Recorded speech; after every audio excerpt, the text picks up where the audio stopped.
Hello, everyone, and welcome to this audio podcast. In this sort of standalone audio podcast, an audio podcast in and around the science of Traption. This is a Bostix audio podcast aligned to a Bostix rupture. And an audio podcast in and around the Bostix feature. This is a chartered edition and an evidence-based perspective in and around an important topic which we'll get into. And this is another Storm Bostix production. To begin with, and before getting into the actual the sort of aspect in and around this audio podcast, I wanted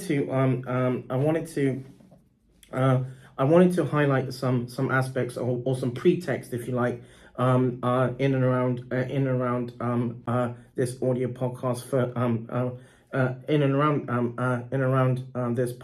this podcast. And sort of highlight this context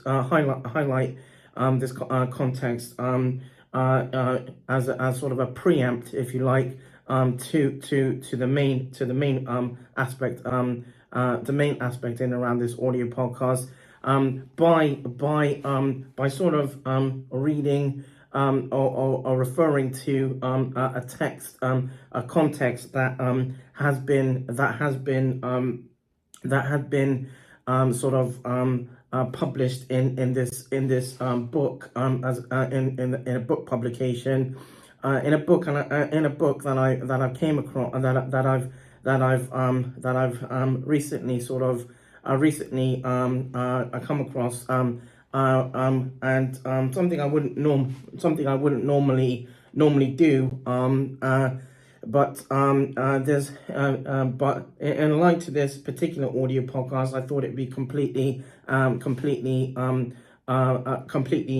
of significant and also important as well.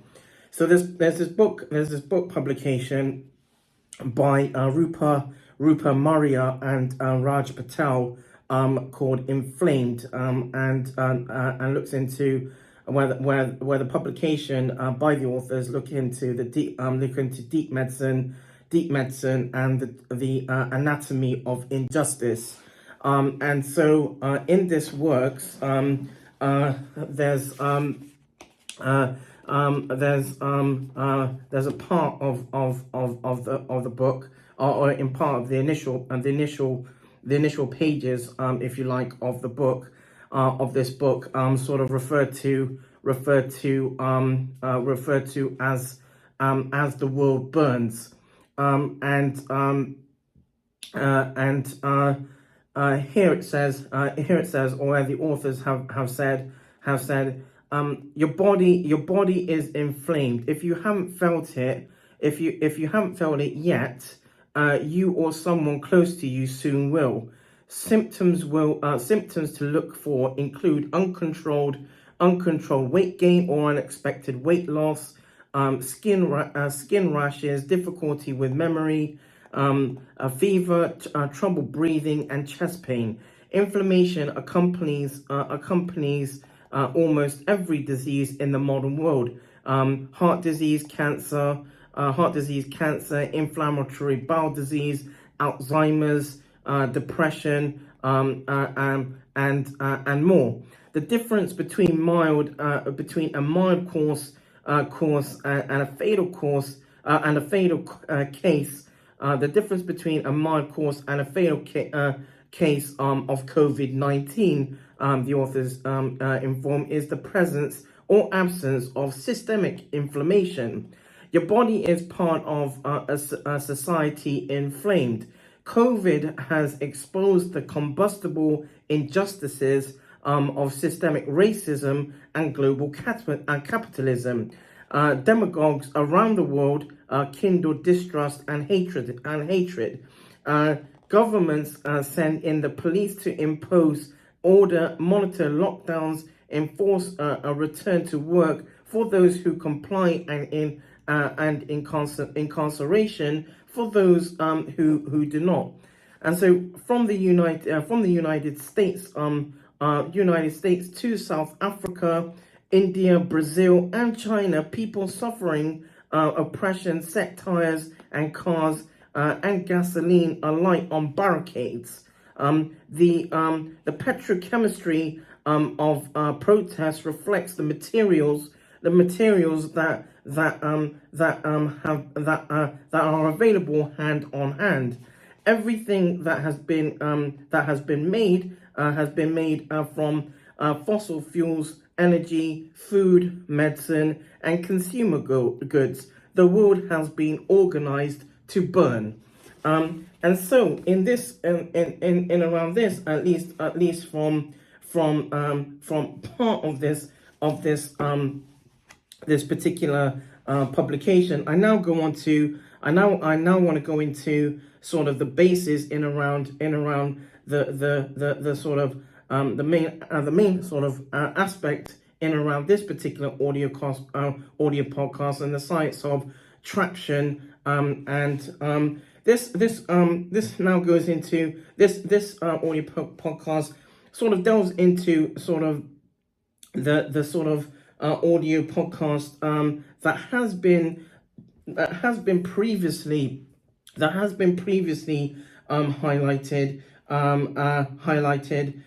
in some context in a previous audio podcast in a previous audio podcast series under Stormler Bostix production, and in particular the LabStorm Impact V2.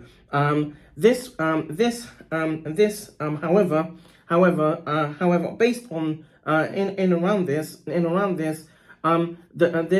Bostix feature in around this audio podcast, I'm going to highlight some aspects that align to previous audio podcast in around the LabStorm Impact V2, and also align to some aspects in context of the works that have been published by Rupa Maurya and Raj Patel in their book publication Inflamed. And what I'm going to highlight is based on works that have been published previously or retrospectively in 2013 as an online publication in around studying medicine and fair process for applicants, fair process for applicants, and sort of also at the same time reflecting back on National Health Service or NHS principles, and so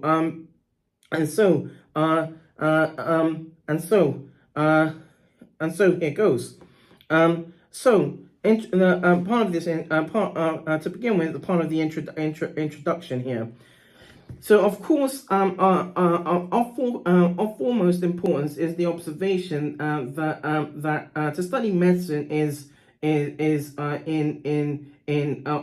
has been in demand, has been in sort of great demand, and this has increased competition across all types of applicants.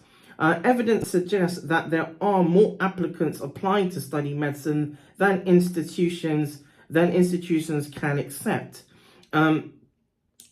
Evidence suggests that there are more applicants applying to study medicine than institutions or academic institutions can accept, despite the introduction of what have been referred to as extra requirements, such as aptitude tests. And there's works by Parry and team Parry and team from 2006 that have highlighted some aspects and around that. A study had been conducted to inform the process used by English schools for candidate applicants. And again, Parry and team highlight some aspects in around this in their works from 2006. And of course, of importance, especially when reflecting back on patient care, is the following. And this is a direct quotation from the works by Parry and team in 2006, where they said different approaches to admissions should be developed and tested. And so further on, some medical schools select a proportion of applicants through interview, remaining applicants being identified on a chance-weighted process for assessing academic attainment. So, for example, works by Bohr and team 2005, Lumsden and team in 2005 have highlighted works in and around the sort of processes, if you like. The present application and administration process would be more accurate if they were geared up, if it was geared up around selecting, for example, which school leaver applicants would make better doctors. At the same time, the use of the same entry criteria for graduate or mature matriculants as for school leavers. Can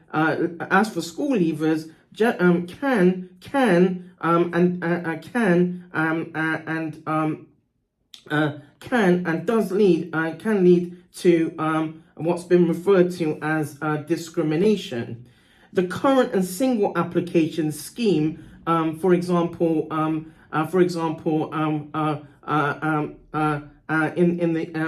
in the United Kingdom, has the application scheme is referred to as the University and College Admission Services, or UCAS for an abbreviation, and generally the UCAS exasperates the UCAS application system or approach exasperates or attenuates the issue.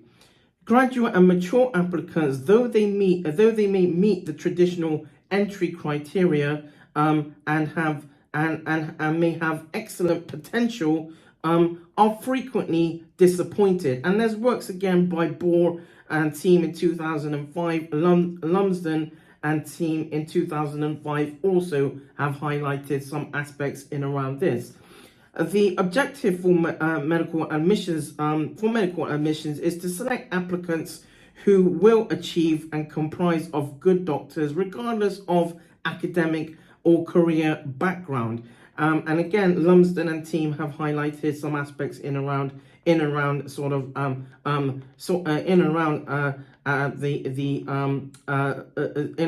aspects aspects around the application process, if you like. So entry to study medicine in the United Kingdom or the UK is based on academic endeavour, and the process often being less than transparent. And despite changes in stringency of candidate selection criteria, numbers of applications to study medicine have remained overwhelming. Ultimately, the admission and selection process should exclude all applicants who would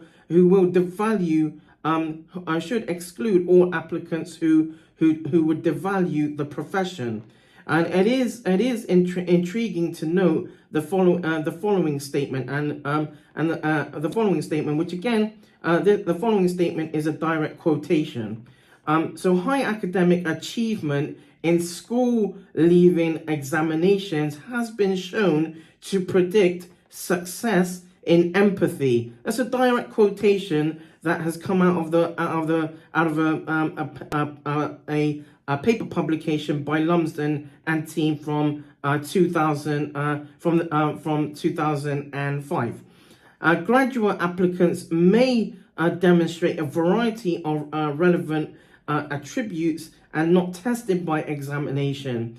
Prejudice may be introduced into applicant selection because within the present system, institutions could for example could be comparing two cohorts of applicants solely on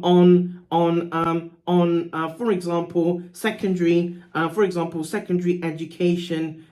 education grades, for example. And a graduate or a mature matriculant or candidate may therefore productively had advanced his or her career in relevant areas to find this is not in areas in aspects and areas to find that those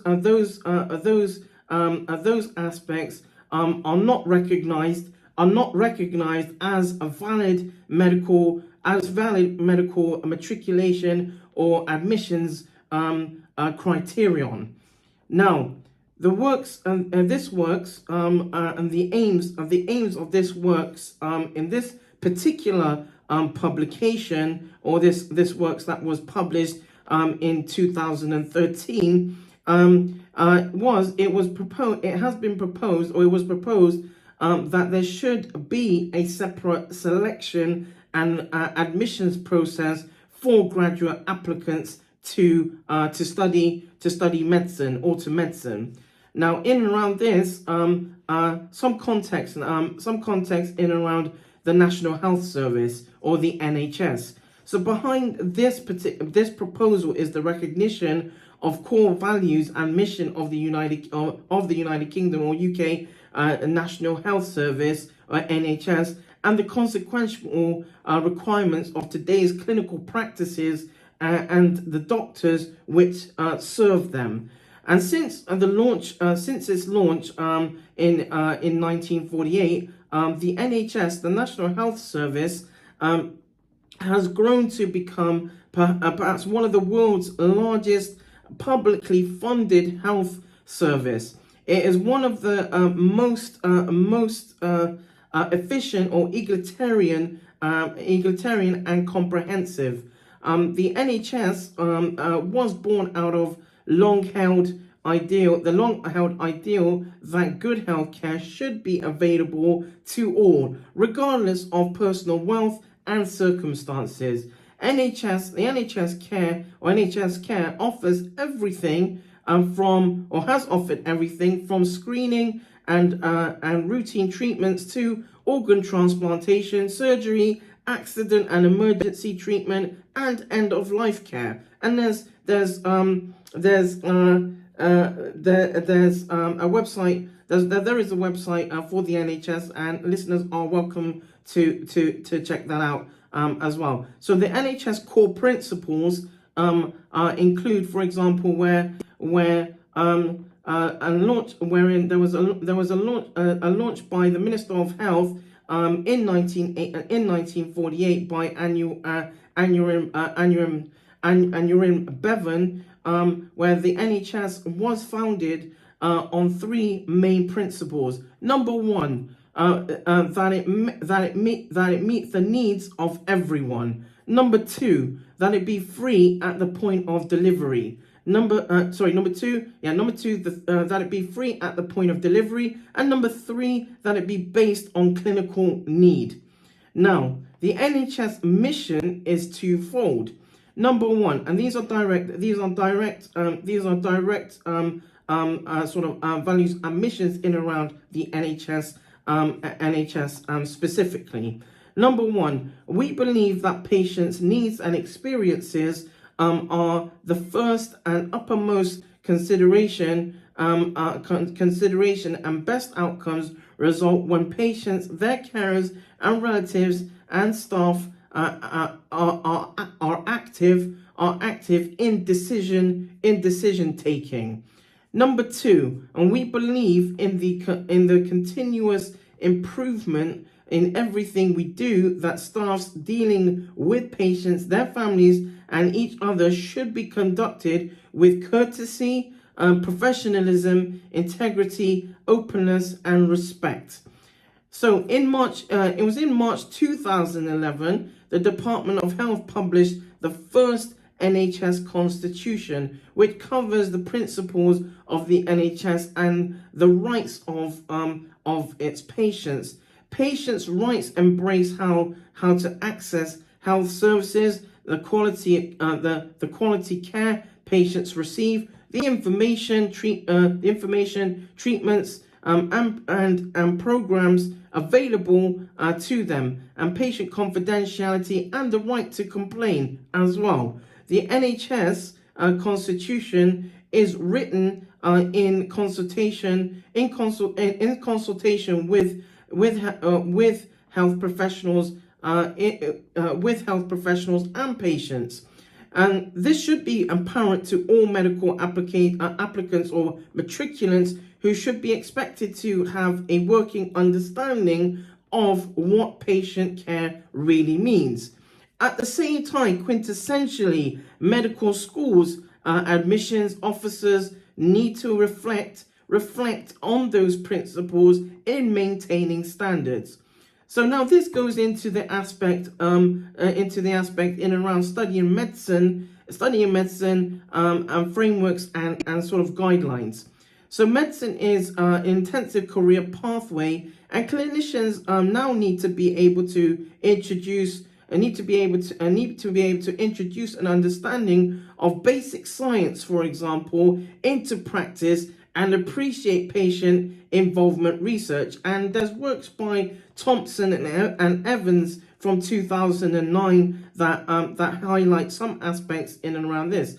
Now, it was a specific report referred to as the Took Report from 2008, which outlines proposals for the governance of medical training. The Medical Schools Council, or MSc, which governs a medical education, embraces its recommendations. Now, the Royal College of Physicians expects future doctors or prospective doctors to demonstrate increased professional responsibility, and this can be assessed. This can and cannot be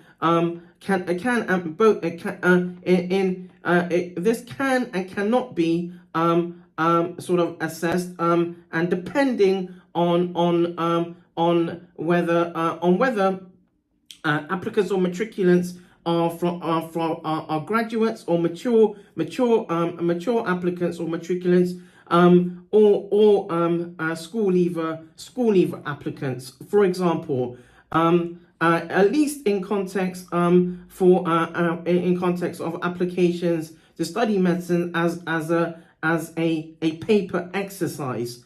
The full range of roles and attributes a doctor require better comprehension. The full range of roles and attributes a doctor require better comprehension by school leaver applicants whose understanding of collaboration and research are unlikely to be well developed. Research experiences gained through internships are just as important as academic standing. And clinical and scientific research and collaboration are important criteria, since they are continuously measured, and should a graduate candidate or mature applicants or matriculants, for example, possess such capabilities. These should highlight competency and integrity, for example, to study medicine. So the question then comes into into play. What does the present application process involve, and how should this relate to the NHS, the National Health Service? So all candidates for places to read medicine apply through one system, UCAS, as this is the British admission service for students or matriculants applying to university and college generally, including post-16 education. Now, the UCAS process is used by both school leavers and graduate mature applicants or matriculants. And applicants who want to apply to study medicine have to demonstrate good discipline, rigor, perseverance, motivation, and determination, together with the potential for patience, compassion, and empathy towards patients, and a variety of supplementary personal quality indicators. Applicants must also demonstrate that they understand the various medical career pathways and that they also require the various medical career pathways and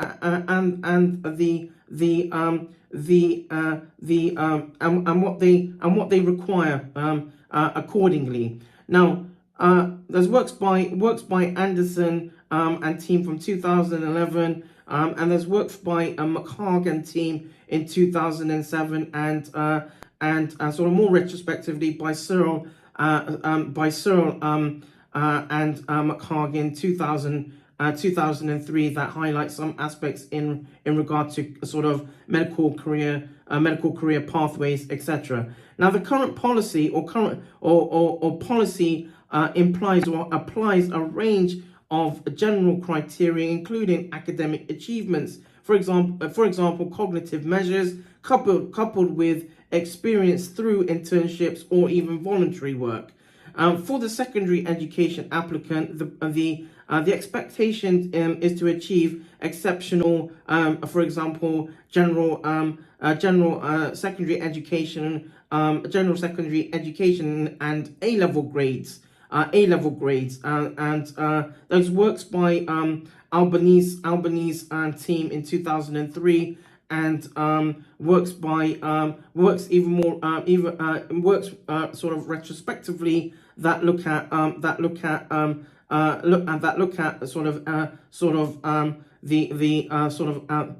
some of the educational aspects in and around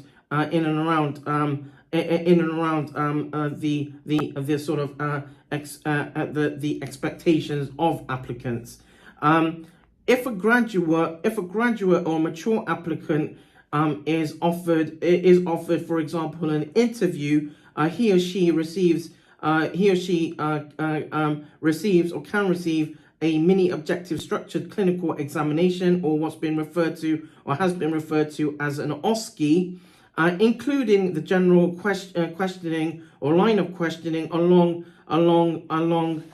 for example, why do you want to study medicine? What characteristics do you think make a good doctor? How would you contribute in medicine? How would you contribute in medicine? And not forgetting perhaps one of the most important, what do you think a doctor's role should be? Now, in line to this, then, medical institutions are now have been stressing the number of hours doctors face, and part of general administration admission declarations. But many applicants, matriculants, both school leavers and graduate or mature applicants, for example, who have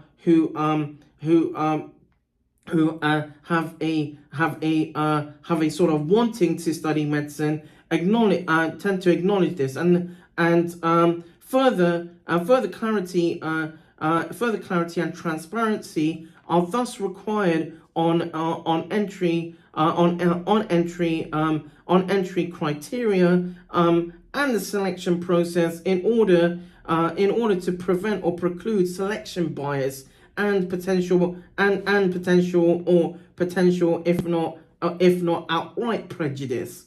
There's works by for example, Powys and team in 2004 sort of who have delved into sort of the sort of structures, if you like.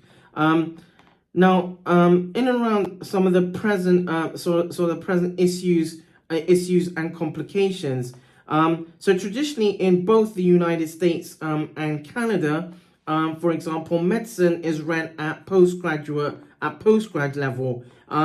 In the United Kingdom, or the UK, graduate entry programs are still in some regards still in their infancy. In comparing the general five or 6 year curriculum over the 4-year graduate entry program, a strong emphasis emerges in graduate entry programs on interprofessional working, working collaboration, and also a research ethos. Now, the current application process is not transparent enough and actually seems to ignore the graduate or mature applicant or matriculant as having any of the prerequisite qualities at all. And so the right candidate will value NHS principles, professional conduct, integrity, honesty, and have a good research aptitude and a scientific approach to clinical dilemmas. An excellent candidate or matriculant will be able to explain, or should be able to explain, how current practices can be improved through collaborations, and, for example, in and around patient involvement. And these now being absolutely crucial in the context of health practice. All applicants should be able to envisage and articulate planned medical career, for example. Now, tests might be implemented to give a more accurate picture of whether the graduate will be a good doctor other than by assessing academic achievements at secondary school education level, for example. And admission tests for graduate and mature matriculants or applicants are currently deficient because medical admissions panels may overlook the minority of candidates in this group who would make very good doctors. And the UCAS system does not give mature applicants or matriculants the opportunity to express attributes in full, especially where, for example, proficiencies are demonstrated as actual competency indicators. And this is one of the many reasons why potentially bright aspiring graduate or candidates or matriculants find it challenging to get themselves recognized. And there is works by Niven and team in 2013 in and around this. It is important and a challenge to devise a system which recognizes the existing graduate and mature applicants who value the impact of collaborations in medicine and how best to achieve excellence in patient care. Open-minded medical admission panels should be on the lookout really for such applicants.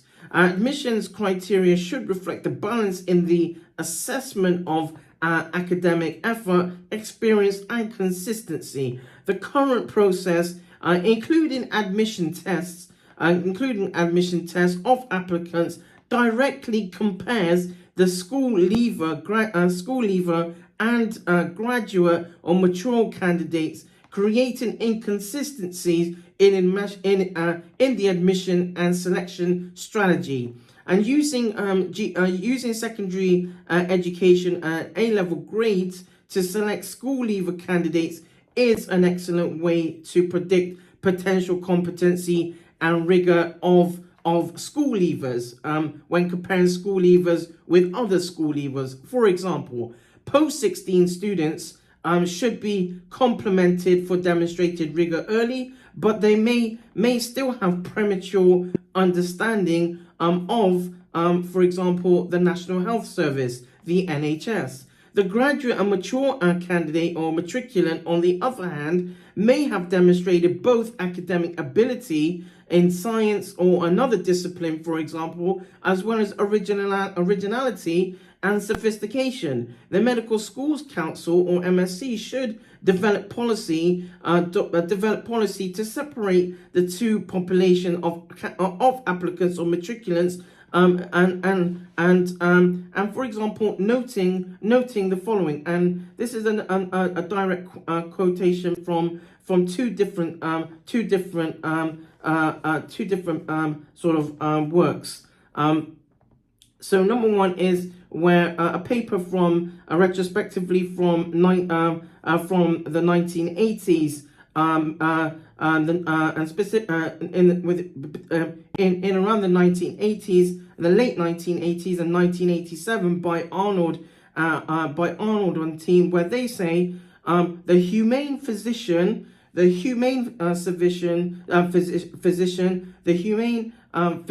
can be characterized by four distinct qualities: technical competence, number one, having a humanistic attitude, number two, a knowledge of humanistic concepts, three, and humanistic behavior. And then in works by Nielsen in 2003, the works highlight in the 1980s, applicants with an education in humanities were thought to be a good way of developing more compassionate physicians. Now, two application processes are required, which robustly and separately justify strong entry criteria. In effect, the present application and selection criteria thus needs to reflect back to what the NHS principles and actual selection processes should be based on, and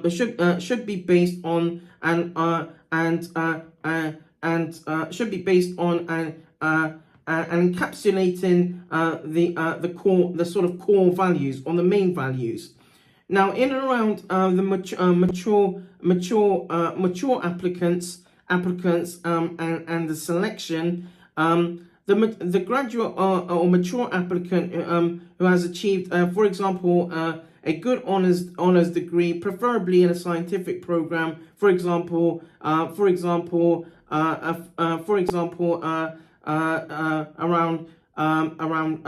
pharmacology, biochemistry, physiology, etc.,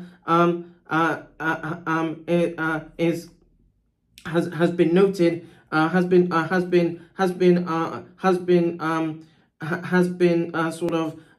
cited by works in Alba in 2002, works by Kaiser and team in 2009, and also works by Searle and McHarg in 2003 as well. Most medical schools now expect graduate mature applicants to hold a post-grad qualification demonstrating an understanding of an aspect of medical practice. The present application system prevents unfair assessment of a graduate and mature matriculant's attributes, and at present a particular confounding issue is also using a collaborative application process, which does not assess the mature or graduate matriculant applicant fairly. In comparing graduate and mature applicants, institutions may consider students with arts or humanities backgrounds and the criteria differing from one institution to the next. However, since science backgrounds are becoming or have become a sort of prerequisite in the majority, mature or graduate matriculants or applicants whom come from sort of, for example, lesser research or scientific driven programs on non-science academic on non-science academic backgrounds will face or can face issues prospectively, as more entities of practice will involve or have involved or will involve more in and around evidence-based medicine, critical appraisals, and translational clinical science within sort of everyday work. Health practices are changing, and new ones continually sort of emerging. In this environment, sort of bright graduate or bright graduate mature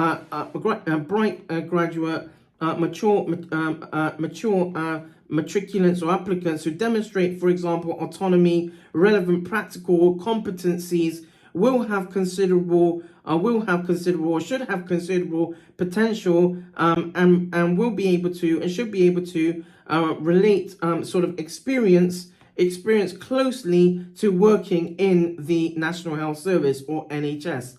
In modern medicine, at the same time, medical school applicants must understand translational work and humanistic comprehension from all healthcare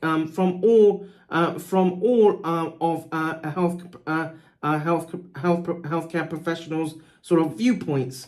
Medical schools should be attracted by a candidate who has attained diverse understanding and familiarity, potentially being able to contribute across all health sectors, and demonstrate aptitude and sort of flair in a fast-moving healthcare environment. Whilst there is potential for graduates or matriculants to make good clinicians, these contenders should be given an opportunity to express further talent, particularly where candidates' backgrounds suit dual roles, i.e., for example, clinical and academic. A selection protocol is unfair if it disadvantages cohorts of applicants, for example, particular graduates, by admitting candidates on the basis of criteria not directly relevant to whether or not the applicant would be a good physician. Appraisals of medical candidates or matriculants' academic performance by grade point averages or GPAs is dependable but one-dimensional. Graduate entrants are attracted to medicine, for example, because of the desire fulfillment to care for the sick, but also bring clarity, variety, and control. And there's works by Rolfe and team in '95, and Rolfe and team in 2004, and also Bembasar and Beaumont in their works in 2007 have said, and this is a direct quotation, where they've said admission criteria are expected to be fair, transparent, evidence-based, and legally defensible, and the use of vast majority of non-cognitive admission criteria is not evidence-based, and that these criteria should not be a component of the selection process for medical schools. And so further in and around this, there needs to be a clear pathway for graduate or mature matriculants or applicants, and admissions should be using clearer criteria to differentiate between school leavers and mature applicants with separate processes. Works by Cantor in 2009, Prideaux and Macroney in 2004, and Wilkinson and team in 2004 highlight some aspects in around this. So in this works that was published in 2013, there is an outline, and I will highlight some aspects in around this. There is an outline in around how medical admission panels can set up their entry criteria and selection processes of applicants more decisively. So in and around sort of the a discussion, if you like, this works in around the specifics. Attaining academic requirements are of obvious significance for graduate and matriculants or applicants, but admission criteria need to bring these together in order to identify indicators for professional clinical quality. A more rational and efficient approach should be put in place for the selection of graduate and matriculants or applicants. In the present investigation of the right applicant, other values need to be clearly demonstrated, with competence being paramount. At the same time, an excellent graduate and mature matriculant or applicant may have demonstrated, for example, excellent clinical proficiency on the wards, a contribution to community health, and show professional finesse in diverse settings. The General Medical Council, the GMC, has highlighted sort of some aspects in around best practice in a variety of health environments. The present application procedure should be a concern, aptitude test or not. The application and selection process is confusing or has been confusing. The present system does not allow consideration of graduate and mature candidates, mature matriculants or candidates relating to the needs of tomorrow's doctors. Never mind sort of today's physicians as well. So, in a direct quote from Nielsen's work in 2003 highlights what we really require from our admissions process is a student who loves science and has a heart that never hardens, and a temper that never tires, and a touch that never hurts. And then works by a Powys and team in 2004 also highlight nationwide collaboration could provide opportunities for research to establish more efficient and effective ways of selecting tomorrow's physicians or tomorrow's doctors. So what medicine urgently requires is a candidate who bears fluency in medical clinical research, shows empathy, and is a clinician scientist aspirant.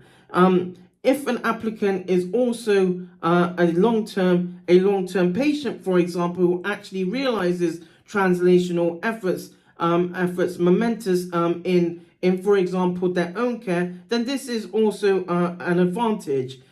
In recent works asking the question, what does medicine signify? What does medicine signify to students in undergraduate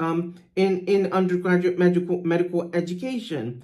None of the participants mentioned scientific or medical clinical research, and there's works by Dal Alba 2002, Kaiser and team in 2009 who have highlighted some of the findings.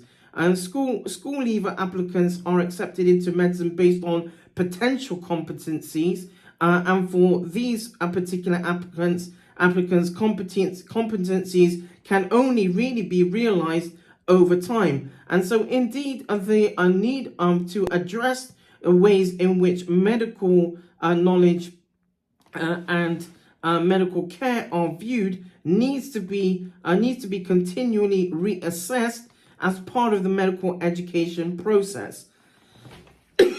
Of course, of importance is also recognizing the wider roles of the physician. Ultimately, care for the patient is both on and off wards. So off ward implies through research and ongoing professional development. In this regard, in respect to potential of the graduate or mature applicant or matriculant, for example, research clinician, academics, and governance inducers has been recognized. So another direct quotation from works by Nielsen in 2003, who highlight the following: medical schools no longer matriculate sufficient numbers of students who are deeply interested in science, and beyond neglect, one could also hypothesize that modern admissions committees actually resist applicants who have aptitude for scientific achievement. And the conclusion now in this works, there needs to be a balance in the assessment of and respect for the attributes of the graduate and mature applicant to medical institutions. Part of the change required should be for academic institutions to reflect deeper on the core principles of the National Health Service (NHS) and the attributes of the graduate or the graduate or the mature applicant or matriculant in around this, and as well. And additional merits to be included or should be included as potential selection criteria would be, for example, again, research and publications or outputs aligned to a contribution to clinical care and or interventions. A separate entry application process is required for graduate mature applicants or matriculants or medical school as medical school candidates for several reasons. In particular, there are 6 disadvantages specific disadvantages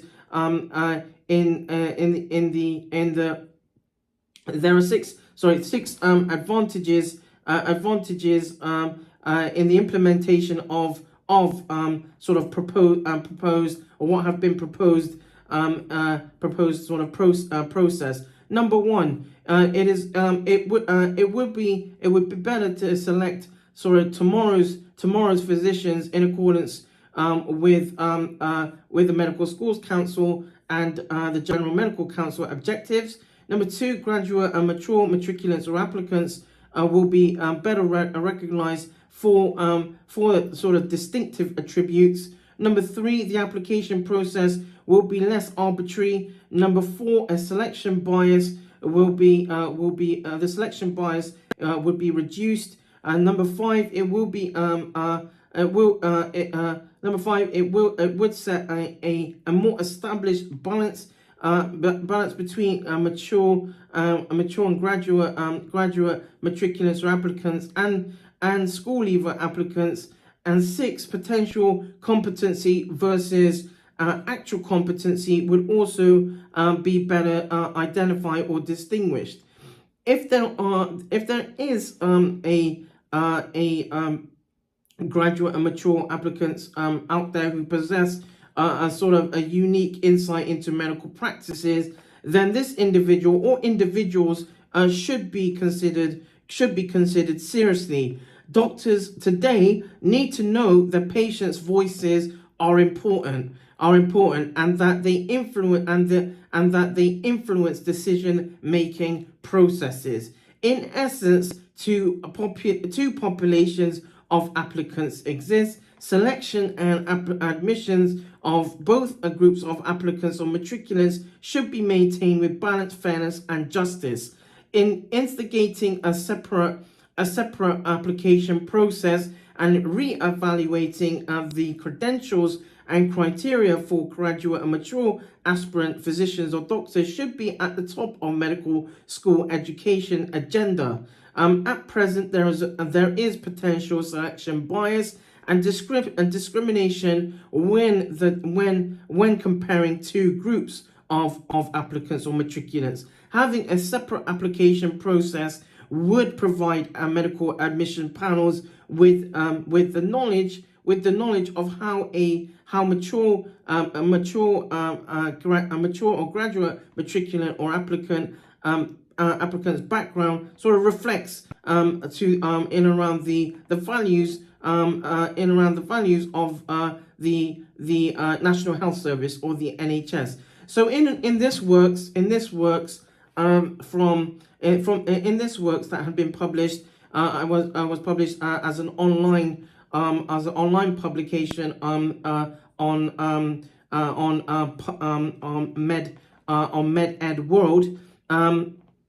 One of the sort of aspects around this was a recommendation, a specific recommendation at the end of this paper, and it was that the recommendation was for graduate and mature matriculants or applicants, the application process should include submission of, for example, a curriculum vitae or a resume and a personal statement, and be separate to the UCAS approach involving a selection criteria demonstrating competencies relating to medicine and reflecting on the NHS core principles. This provides a parallel channel enabling assessment on a level playing field. So that then draws the main basis of this particular audio podcast. However, alongside this, the publication, as per mentioned, has a sort of a proposed entry criterion selection of medical applicants or matriculants by looking at applicants through in around the type of applicant, or the candidate by school, for example, school leaver, where there are two different aspects in around the school leaver, sort of two pathways, if you like. With the graduate and mature applicant or matriculant, where there are three different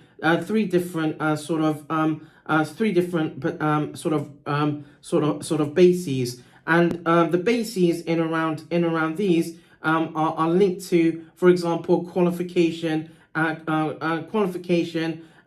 also additional criteria, and also based on the candidate or the matriculant or the applicant, and the qualification and the additional criteria, based on those two aspects, the sort of route as to the pathway that they can and should be that they would be eligible to take. So for example, whether a 6-year program, a 5-year program, or a 4-year program, for example. So that now draws this audio podcast to a close.